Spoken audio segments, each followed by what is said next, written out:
In today's video, I'm going to teach you how to turn off AutoConnect NordVPN. If you've noticed your VPN connecting on its own every time you open the app or switch networks, this walkthrough will help you take back control so you can decide exactly when to connect. Keep in mind, AutoConnect is designed to protect you on public or untrusted Wi-Fi, so turning it off means you'll need to connect manually whenever you want that protection. Start by going to NordVPN. Open the NordVPN app on your device so you're looking at the main dashboard with the map and country list. The layout can vary slightly between desktop and mobile, but the options we need are in roughly the same place.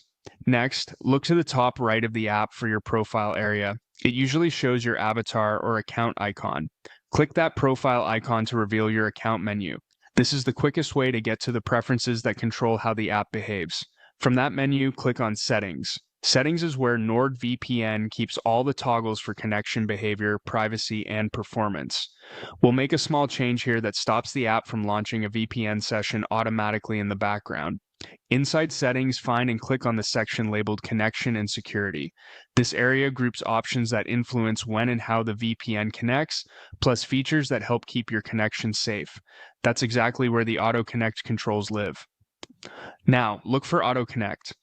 When you open the Auto Connect section, you'll see switches related to connecting automatically, such as starting a VPN connection when the app launches, or when you join a new or unsecured Wi-Fi network.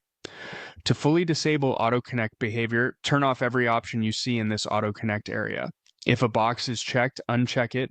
If a switch is on, toggle it off. The goal is to make sure NordVPN won't initiate a connection on its own in any of those scenarios. That's all you need to do.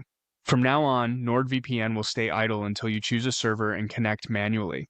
If your routine changes, say you're traveling and want automatic protection on public hotspots, you can come back to the same Auto Connect section and turn the relevant switches back on. Just remember, with Auto Connect off, it's a good habit to connect before accessing sensitive accounts or doing anything that requires extra privacy. Thanks for watching. If this helped, take a second to apply the same steps on your other devices so they all behave consistently. See you in the next tutorial.